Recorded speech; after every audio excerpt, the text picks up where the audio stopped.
নববর্ষের উৎসবকে রঙিন এবং বৈচিত্র্যময় করেছে। আরও ধন্যবাদ জানাই ঢাকা বিশ্ববিদ্যালয় কর্তৃপক্ষকে, যারা নববর্ষকে আনন্দ শোভাযাত্রাকে সর্বাঙ্গীন এবং সাফল্যমণ্ডিত করতে গুরুত্বপূর্ণ ভূমিকা রেখেছে।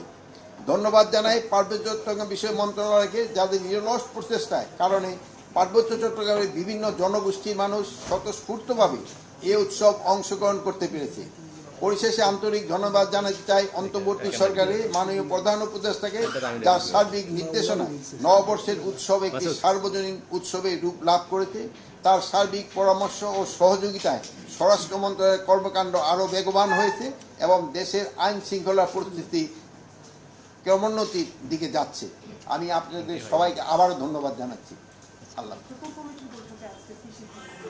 কোর কমিটির বিষয়ে মেইন সিদ্ধান্তটা ছিল এইটাই, আপনাদেরকে সবাইকে ধন্যবাদ দেওয়ার জন্য। আপনারা এখানে অক্লান্ত পরিশ্রম করছেন এবং আপনারা এই যে ইসের বার্তাটা জনগণের কাছে কিন্তু খুব তাড়াতাড়ি পৌঁছে দিতে পারছেন। মাননীয় উপদেষ্টা, সম্প্রতি একজন মডেলকে আপনারা বিশেষ আইনে অ্যারেস্ট করেছেন এবং এছাড়া সাধারণ একটা বিশেষ আইন ব্যবহার হচ্ছে।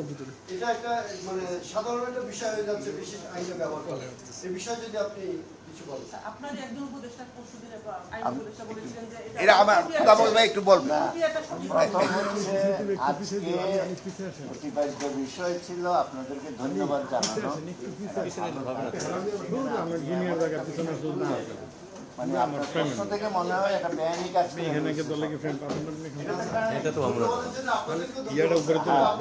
ভালো সময়ে পয়লা বৈশাখের একটা ভালো অনুষ্ঠান হচ্ছে, আমরা সবাই আনন্দ করছি ভালো কিছু, সেখানে এটা না বললে হয়তো না। আচ্ছা যাই হোক, সেটা হচ্ছে মানুষ তো অনেক কিছু এটাও তো জানতে চায়। আমরা যে ভালো একটা কাজ করেছি, আপনারা ভালো কাজ করেছেন, আপনাদেরকে ধন্যবাদ দিচ্ছি, সেটাও তো জানতে চায় মানুষ।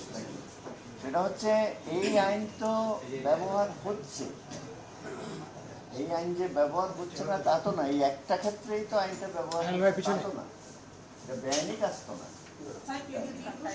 এখন আপনি যদি বলেন যে নির্দিষ্ট এই ক্ষেত্রে কেন কি হয়েছে, এটা তো মামলা একটা ঘটনা ঘটেছে, এটার একটা অভিযোগ আসছে, এটা নিয়ে একটা কাজ হচ্ছে, এটা নিয়ে হাইকোর্টে গেছে, আপনারা নিজেরাও রিপোর্ট করছেন। তো হাইকোর্টে গেলেই তো এটা বিচারাধীন ইস্যু, সাবজুডিস ম্যাটারে তো কথা বলা ঠিক হবে না। আমরা দেখি কি আসে ওখান থেকে। তবে একটা জিনিস নিশ্চিত, যে প্রচলিত আইনেই ব্যবস্থাটা নেওয়া হয়েছে, এখানে কারোর প্রতি বেআইনি কোনো আচরণ করা হয়নি এবং হাইকোর্টে যে এটা নিয়ে বিচার চাচ্ছে সেটাও আমরা জবাব দেব। আপনারা সব পাবেন তথ্য। অগ্রিম এই তথ্যগুলো নিয়ে তো আলোচনা করা ঠিক না। মাননীয় আইন উপদেষ্টা বলেছেন প্রক্রিয়াটা ঠিক হয়নি, আপনি যদি একটু স্পেসিফিক বলেন কি প্রক্রিয়া? আচ্ছা, যিনি এই মন্তব্যটা করেছেন, এই প্রশ্নটা কি ওনাকে করবেন? উনি তো মাননীয় স্বরাষ্ট্র উপদেষ্টা মহোদয়, আইন উপদেষ্টা মহোদয় কি প্রেক্ষিতে বলেছে আমরা তো জানি না, এটা তো ওনাকে জিজ্ঞেস করতে হবে বিষয়টা, কেমন? আর উনি তো আমাদেরকেও এই বিষয়ে বলেন নাই যে আমি এই কারণে বলেছি, আপনারা এটা জানান। এইটা তো আপনার কথা থেকে উত্তরটা দিলে তো সঠিক প্রেক্ষাপটটাও জানা যাবে না, উত্তরটাও সঠিক হবে না। প্রথমে অবশ্যই আপনাদেরকে ধন্যবাদ আমরা সাংবাদিকদের পক্ষ থেকে দিব যে এবার মানুষ খুবই স্বতঃস্ফূর্তভাবে পোশাক।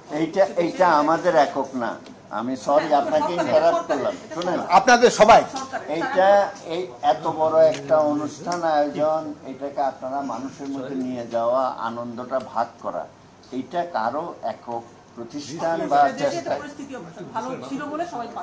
আমাদের মাননীয় উপদেষ্টা আজকে কি বলছেন, এটা সবার সম্মিলিত অর্জন, আমরা সবাই ভাগ বাটোয়ারা করি। একটু কাইন্ডলি আপনি প্রশ্ন যদি নেন, যেটা মানে মডেল ওনাকে যেভাবে গ্রেফতার করছে, আপনি স্বরাষ্ট্র মন্ত্রণালয়ের বিশেষ সহকারী হিসেবে উপদেষ্টা মহোদয় আছেন, আপনারা কি মনে করছেন প্রক্রিয়াটা ঠিক ছিল? আচ্ছা, এই গ্রেফতারে আপনি শোনেন, একটা আদেশ আদালতের মাধ্যমে কিন্তু এটা বাস্তবায়ন হয়। তো আদালতের মাধ্যমে যে কাজটা হয় সেটা তো আপনাকে আদালতকে গিয়ে জিজ্ঞেস করতে হবে। যখন পুলিশ নিজেদের মধ্যে থাকে সেটা হয়, আর এটা একদম হাইকোর্টে চলে গেছে বিষয়টা, সেখানে আমাদের মন্তব্য করা ঠিক হবে। আপনাকে বলি, আপনি সুনামগঞ্জে গিয়ে 5 বছর নিয়ে একটা কথা বলেছিলেন একটা প্রেক্ষাপটে, এটা নিয়ে রাজনীতিতে বিভিন্ন আলোচনা চলছে, 5 বছর নিয়ে সমালোচনা হচ্ছে, ব্যাখ্যাটা যদি দিতেন আসলে কি বোঝাতে চেয়েছিলেন 5 বছর? আমি তো বলি নাই, এটা জনগণ বলছে, আমি তো কিছুই বলি নাই। ওখানে আপনার সাংবাদিকরা ছিল, এরা শুনছে, এরা বলছে, আমি তো কিছুই বলি নাই। আপনারা ওইটা বলছেন যে আমি বলছি, আমি কিন্তু ভাই কিছু বলি নাই। আমাদের তো ক্ষেত্রে তো সরকার তো বলেই দিছে যে আমাদের উপদেষ্টা তো চিফ ডিসেম্বর থেকে ইসের ভিতরে বলেই তো দিছে, ডিসেম্বর থেকে জুনের ভিতরে। আমার ওই তো ওইটার বলার কোনো প্রশ্নই ওঠে না। না, আমি তো রাজনীতিবিদ না, আমি তো এই রাজনীতির প্রশ্ন তো বলতে পারবো না। আমাদের তো বলেই দিছে।